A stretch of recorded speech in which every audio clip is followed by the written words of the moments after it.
आदर के योग्य विपक्ष के नेता श्री मल्लिकार्जुन खड़गे जी,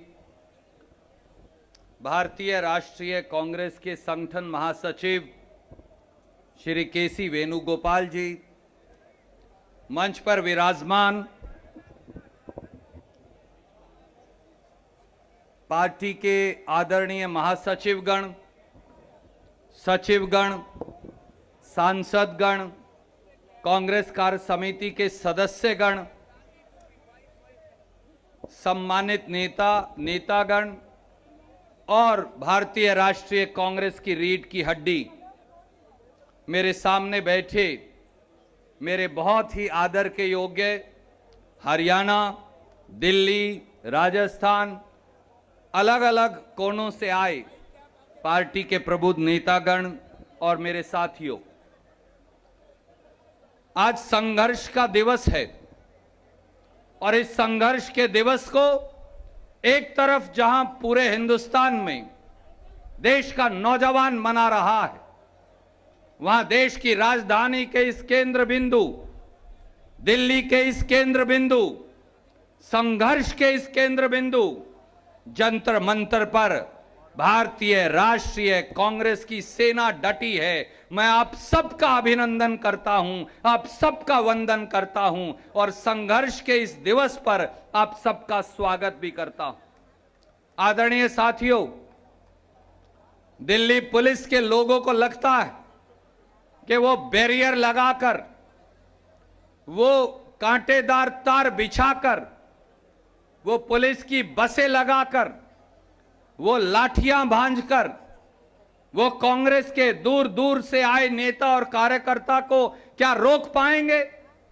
ये वो जगह है जंतर मंतर की जहां से हमेशा सरकारें बदलने का शंखनाद भी हुआ है और सरकारें बनाने का शंखनाद भी हुआ है।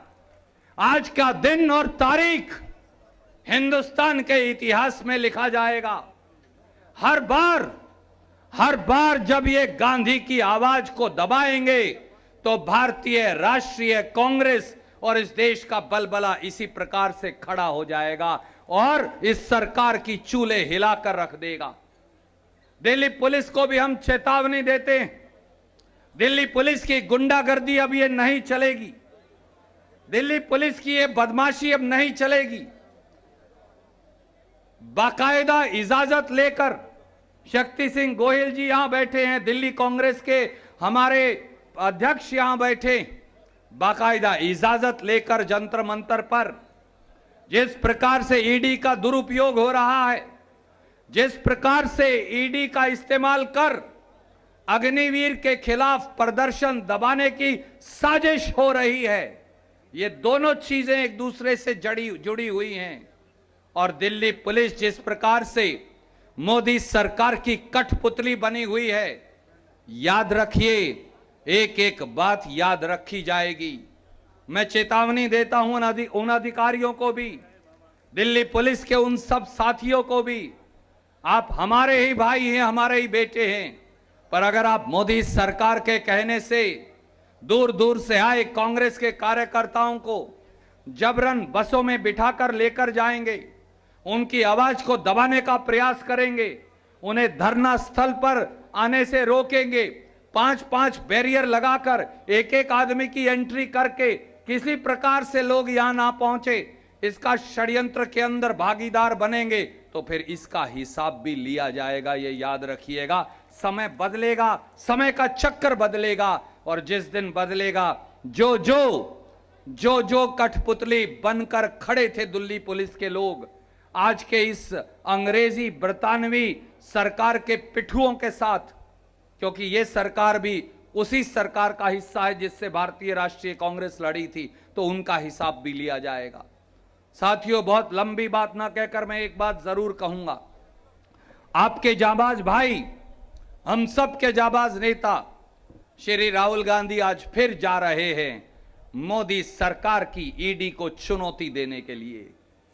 हमने एक से अधिक बार यह कहा, हमने इस मन से कहा, विपक्ष के नेता खड़गे साहब ने कहा, केसी वेणुगोपाल जी ने कहा, हम सब ने कहा अरे मोदी जी, आप में हिम्मत है तो ये सारे टेलीविजन कैमरा ईडी के उस कमरे में लगा दीजिए जहां श्री राहुल गांधी बैठे हैं। जरा देखें तो सही, मोदी सरकार के पास कोई सवाल पूछने की हिम्मत भी है या नहीं, कोई मसाला भी है या नहीं, या केवल हर रोज बुलाकर चाय पिलाकर आप वापस भेज देते।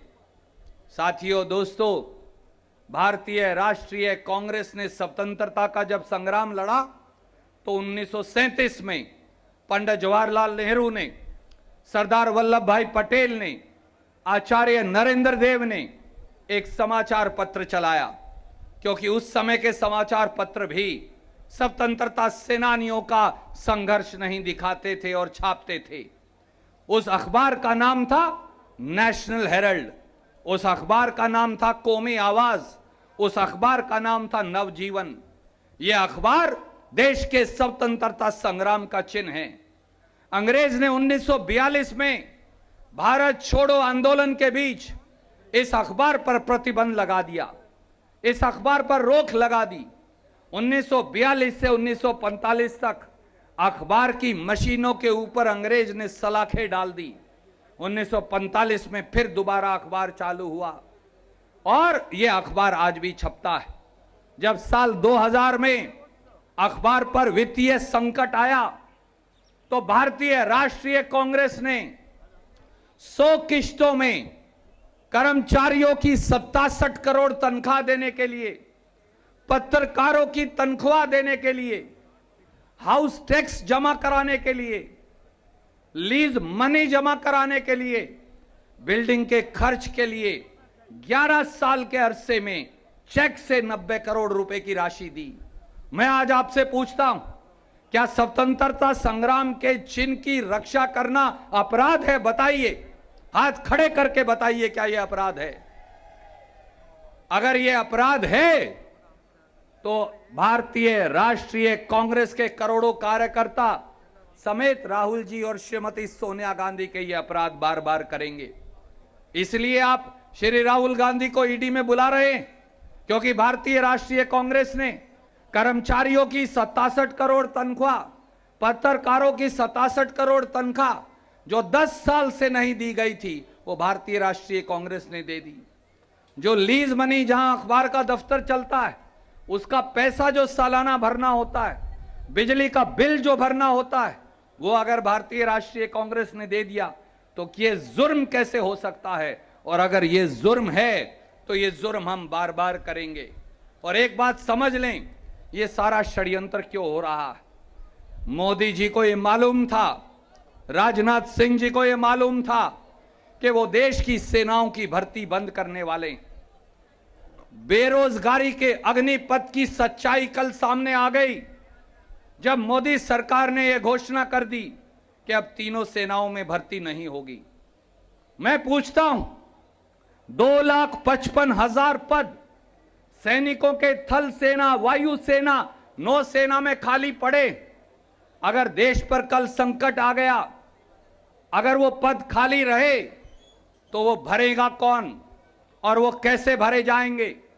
कल मोदी सरकार ने निर्णय लिया कि ये 2,55,000 पद अब नहीं भरे जाएंगे, यानी चोर दरवाजे से देश की तीनों सेनाओं के 2,55,000 पद अब खत्म कर दिए गए। ठेके के ऊपर, 4 साल के ठेके के ऊपर देश की सेना की भर्ती होगी और देश के युवाओं के भविष्य को अंधकार में धकेल दिया जाएगा। 4 साल के बाद ये जवान क्या करेंगे? ना उनके पास रैंक होगी, ना ग्रेचुटी होगी, ना पेंशन होगी, ना पैसा होगा, ना शिक्षा होगी। ये बच्चे सब हमारे, आपके और मेरे भाई और बेटे, ये बच्चे करेंगे क्या? ये जवाब दे सकते। और इसीलिए 1 हफ्ता पहले श्री राहुल गांधी को ईडी का नोटिस दे दिया गया ताकि देश के लोगों का ध्यान भटकाया जा सके। ये अग्निवीर और अग्निपथ सच्चाई में बेरोजगारी का अग्निपथ है, जहां देश के युवाओं को धकेला जा रहा है और ये दोनों बातें एक दूसरे से जुड़ी हुई हैं। इसीलिए श्री राहुल गांधी को, इसीलिए कांग्रेस पार्टी को प्रताड़ित किया जा रहा है ताकि हम देश के करोड़ों नौजवानों की आवाज ना बन सके। पर आइए आज यहां से संकल्प लेकर जाएं, एक एक देश के नौजवान के लिए लड़ेंगे, देश की सेनाओं के सम्मान के लिए लड़ेंगे, बलिदान की परिपाटी के लिए लड़ेंगे, देश की सेनाओं के अनुशासन के लिए लड़ेंगे और हमारे बेटा और बेटियों के अधिकारों के लिए लड़ेंगे। तभी ये यज्ञ संपन्न हो पाएगा। जय हिंद, धन्यवाद।